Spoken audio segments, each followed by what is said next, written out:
Less than a week to go before the transfer window shuts. Mark Ogden joining us. Augie, one of our kings of Manchester. And Augie, we have to talk Manchester United because you do get the sense that the fans are absolutely annoyed. Still waiting for certain transfers like Jadon Sancho to either happen or not. You know, we're hearing that it probably won't happen, thinking of replacements already. But what are United playing at in the transfer window? Why haven't we seen the business that's really needed? That is the $64,000 question, and nobody has the answer to it apart from Ed Woodward, I think. Look, I mean, let's start with the players that they need to get rid of. United have had weeks and months to clear out the squad. There's so many players there that we knew that haven't got a future. Phil Jones, Marcus Rojo, Jesse Lingard, Andreas Pereira, Chris Smalling, Sergio Romero. You know, that's just six straight away off the bat, and none of them gone anywhere. And they need to get these players out before they can get people in. They need to clear the wage bill. They need to, you know, give the others a chance to stake a claim. I mean, you can even have people like Victor Lindelof, who's got a new contract, but he's clearly not good enough for Man United, but he's still there. So United's got a huge squad. It needs cutting down, and they still haven't done that. So not only Man United failing to get people in, they brought in Donny van der Beek as the only major signing.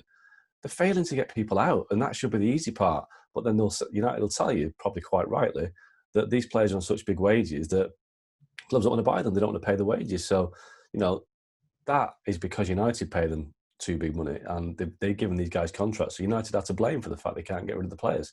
So until they get rid of the players, they can't really bring anybody in, which leads you to Sancho. And less than a week to go before the window closes, they've been looking at him since last summer, didn't get him then. We all thought this time around they'd have the advantage of having money in the bank. Hasn't happened.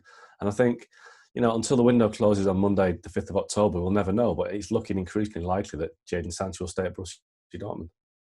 And then, I mean, we just saw some comments as well from Marco Reus, captain at Borussia Dortmund, saying that, you know, Sancho probably could just stay another year or will be staying another year, which is what he hinted at.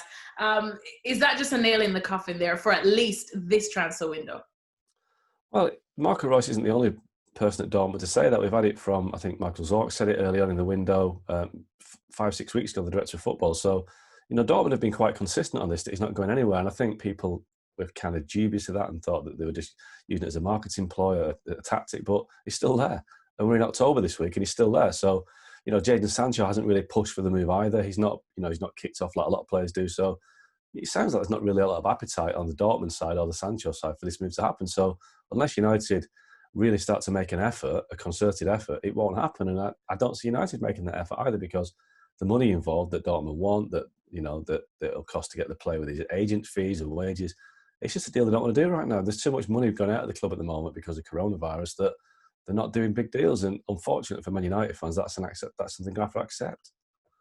Well, you'd hope that if this doesn't happen, that there should be a plan B for Manchester United. And one of the plan Bs that we're hearing is that they have some interest in Watford's Ismaila Sarr as a quote-unquote replacement for Jadon Sancho. And I know that we're talking about two different quality players, with all due respect, of course, to Sarr. But would this at least help cushion the blow if United don't get Sancho come Monday? Well, Sarr did score a hat-trick against Liverpool last season, so I suppose that will kind of play in his favour, you know, I think, with the Man United fans. But look, I think Ismaila Sarr's a decent player, but he's not Jadon Sancho. But let's be honest, the priority for Man United really isn't attacking players. It's defensive players and it's midfielders. And there's so many gaps they haven't plugged yet. And, you know, time is running out. And I just don't see them doing all the business they need to do, despite the fact that Ole Gunnar Solskjaer said it earlier this summer that Man United are a wealthy club and it's a chance to take advantage of the market. They've done nothing of the sort. They've just sat and watched other people do the business. Look at Liverpool. They were telling us that they couldn't do a deal for Thiago. They were probably going to have a quiet window. They signed Thiago Alcantara. They signed Diogo Jota. And look at how, you know, how impressive they look so far. They look like they're going to run away with the league again. And then speaking of that, United, of course, finishing behind Liverpool and Manchester City in the Premier League last season. However, you look at the start this season and all the worries have come back. How worried will you be if the transfer window ends like this for United's season?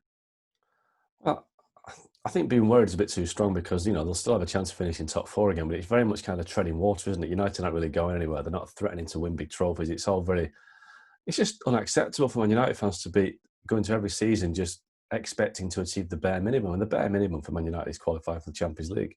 But they're always making an effort to do that. So if they'd have really pushed the boat out this summer, really gone hard and gotten 2 or 3 players, they could have pushed for, you know, the way that Man City play, they could have pushed for second place, and that could have given them a chance of pushing for the title.